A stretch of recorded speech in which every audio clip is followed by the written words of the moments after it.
डर डर के नैया पार नहीं होती और कोशिश करने वालों की कभी हार नहीं होती। डर डर के नैया कभी पार नहीं होती है और कोशिश करने वालों की कभी हार नहीं होती है। तो जय हिंद दोस्तों, स्वागत है आपका आपके अपने चैनल स्टेबल करियर पर। और आज हम पढ़ने वाले हैं जैनेंद्र कुमार जी का जीवन परिचय। जैनेंद्र कुमार जी का जीवन परिचय आपके बोर्ड एग्जाम के साथ साथ आपके हाफ ईयरली, एनुअल और बहुत सारे कॉम्पिटेटिव एग्जामिनेशन के दृष्टिकोण से अत्यधिक महत्वपूर्ण है। तो इस महत्वपूर्ण जीवन परिचय को समझने के लिए आपको ये वीडियो पूरा देखना चाहिए और इस वीडियो को कोई भी पॉइंट स्किप नहीं करना है स्टार्टिंग से लेकर के एंड तक, अगर आपको इस महत्वपूर्ण जीवन परिचय को सीखना है तो। और आप इस वीडियो में एक ऐसा तरीका जानेंगे कि आप कैसे इनके जीवन परिचय को अपने एग्जाम में लिख करके पूरे के पूरे अंक प्राप्त करेंगे। तो आप तरीका यह है कि सबसे पहले आपको अपने एग्जाम की कॉपी में एक ऐसा छोटा सा ब्रैकेट बना लेना है। यहाँ से यहाँ तक ऐसे एक ब्रैकेट रहेगा, यहाँ से ये पूरा ऐसे ब्रैकेट में रहेगा, ठीक है ना।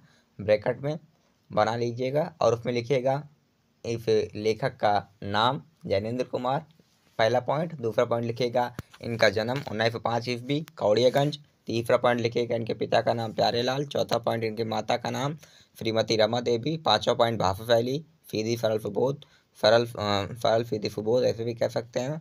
छठा पॉइंट लिखिएगा प्रमुख रचनाएं त्यागपत्र फुकदा। सातवां पॉइंट लिखिएगा 1988 ईस्वी में इनकी मृत्यु हो गई थी। तो अगर आप इस संक्षिप्त जीवन परिचय को फ्लो चार्ट कहते हैं और यूपी बोर्ड ने भी ये सलाह दी है कि बच्चों को अपनी एग्जामिनेशन की कॉपी में संक्षिप्त जीवन परिचय लिखना चाहिए। क्योंकि कोई भी जो टीचर होता है वो आपके पूरे जीवन परिचय को नहीं पढ़ पाता है, क्योंकि पूरा आप 25 क्वेश्चन आंसर लिखे रहते हैं और उसके अलावा उसे हज़ारों कापियाँ जांचनी रहती हैं। तो वह इतने जल्दबाजी में होता है, उसके पास समय नहीं होता है, जिस कारण से वो जल्दबाजी में होता है कि वो आपके पूरे जीवन परिचय को पढ़ सके। तो इसके लिए आपको क्या करना है, इनके संक्षिप्त जीवन परिचय को लिख देना है। अगर आप इनके संक्षिप्त जीवन परिचय को लिखते हैं, पूरा सही होता है, तो आपको डेफिनेटली ऐसे पूरे एवरेज जितने नंबर का या क्वेश्चन पेपर में आया होगा उतना नंबर आपको बड़े ही आसानी से मिल जाएगा, चाहे वो 3 नंबर का हो चाहे वो 5 नंबर का हो। और आप अपने एग्जामिनेशन की कॉपी में कहीं पर भी रेड मार्कर का, मैंने यहाँ पर रेड मार्कर या रेड पेन का यूज किया है, तो आपको ऐसा बिल्कुल भी नहीं करेंगे। आप ऐसा बिल्कुल भी नहीं करेंगे। अगर आप ऐसा करते हैं तो आपका नंबर जो है डेफिनेटली कट सकते हैं, ठीक है ना। तो यहाँ पर फिर उसके बाद जीवन परिचय ब्लैक स्केच पे हेडिंग डाल देंगे, अंडरलाइन कर देंगे और उसके आगे लिखना शुरू करेंगे कि जैनेंद्र कुमार का जन्म अलीगढ़ जनपद के कौड़ियागंज नामक कस्बे में 1905 ईस्वी में हुआ था। तो इनका जन्म कहाँ हुआ था? जैनेंद्र कुमार जी का जन्म कहाँ पर हुआ था? अलीगढ़ जिला था। जनपद का मतलब यहाँ पर जिले से है, ठीक है ना। जनपद माने जिला।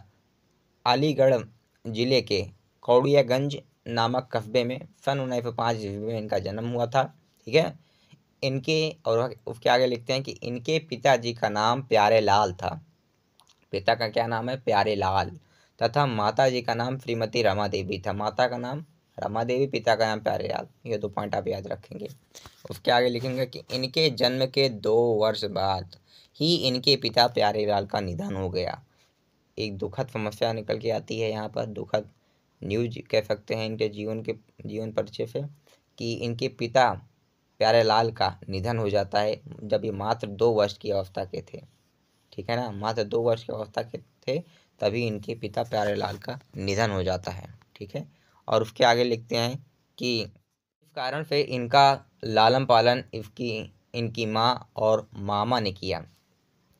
जब इनके पिता की मृत्यु हो जाती है तब इनका जो लालन पालन होता है, इनकी माँ और मामा जी इनका लालन पालन करते हैं, ठीक है। इस पॉइंट को भी दिमाग में बैठाए रखिएगा। और उसके आगे लिखिएगा कि इनकी प्रारंभिक शिक्षा हस्तिनापुर के एक जैन गुरुकुल में हुई थी। इनकी प्रारंभिक शिक्षा कहाँ पर हुई थी? हस्तिनापुर, ठीक है। कहाँ पर हुई थी? हस्तिनापुर। इस पॉइंट को याद रखिएगा, हस्तिनापुर के जैन गुरुकुल।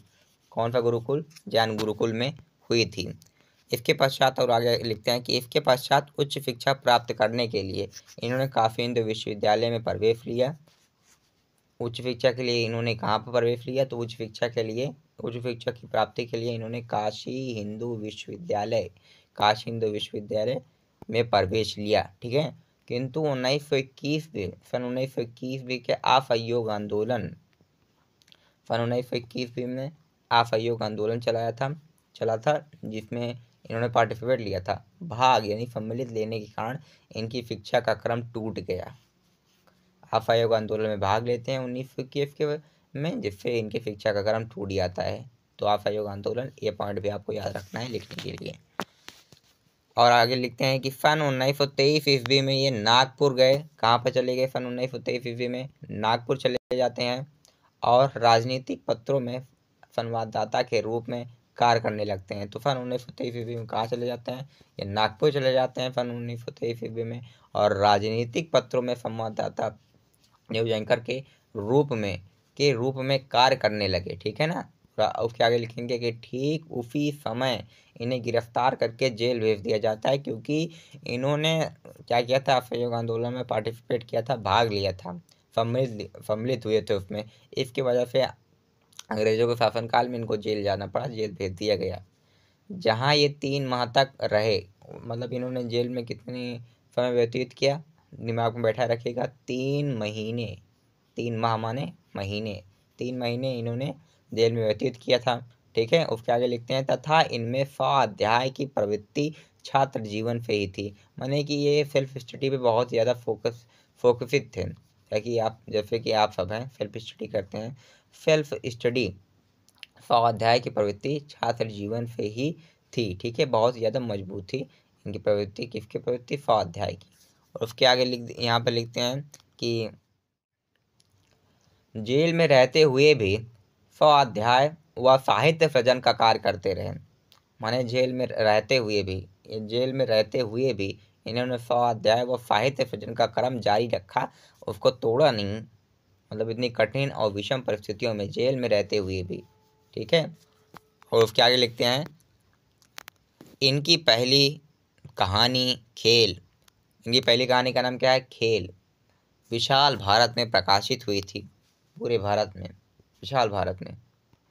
इनकी पहली कहानी क्या थी? खेल, जो कि विशाल भारत में प्रकाशित हुई थी। ठीक है। उसके आगे लिखते हैं, इसी तरह निरंतर साहित्य का सृजन करते हुए, किसका सृजन करते हुए? निरंतर साहित्य का सृजन करते हुए इस महान साहित्यकार ने सन 1988 ईस्वी में हमसे विदा ले ली। विदा ले लेने से मतलब है कि इनकी मृत्यु हो गई। कब मृत्यु हो गई? सन 1988 ईस्वी में इन्होंने हमसे विदा ली। विदा से तात्पर्य यहाँ पर इनकी मृत्यु से है। और आगे रचनाएं, आइए दोस्तों अब इनकी रचनाओं को देखते हैं। ब्लैक स्केच पे यहाँ पर फिर से आप रचनाएं डालेंगे, हेडिंग और अंडरलाइन करेंगे, डबल इन्वर्टेड कामों करेंगे, और उसके आगे लिखेंगे कि जैनेन्द्र कुमार जी की प्रमुख रचनाएं निम्नलिखित हैं। पहला निबंध संग्रह। आइए इनकी रचना निबंध संग्रह को देखते हैं, जिसमें जड़ की बात, पूर्वोदय इनके निबंध संग्रह है। नंबर 2 उपन्यास, कल्याणी, फुगदा, व्यतीत आदि इनके उपन्यास हैं। नंबर 3 कहानियाँ, फांसी, जय हिंद, एक रात आदि इनके प्रमुख रचनाएं हैं। तो दोस्तों अगर आपको ये वीडियो अच्छी लगी हो तो इस वीडियो को लाइक और इस चैनल को सब्सक्राइब करना ना भूलें। साथ ही साथ एक कमेंट कर दें कि आपको वीडियो में परिचय समझ में आया कि नहीं आया। आपके एक कमेंट और सब्सक्राइब, एक लाइक से हमें बहुत ही ज़्यादा मोटिवेशन मिलता है कि हम ऐसे ही नई न्यू इंफॉर्मेटिव वीडियोस आपके लिए बनाते रहें। तो अगर आपको ये वीडियो अच्छी लगी हो तो सब्सक्राइब और लाइक करना न भूलें। तो जय हिंद दोस्तों, मिलते हैं एक नेक्स्ट वीडियो में।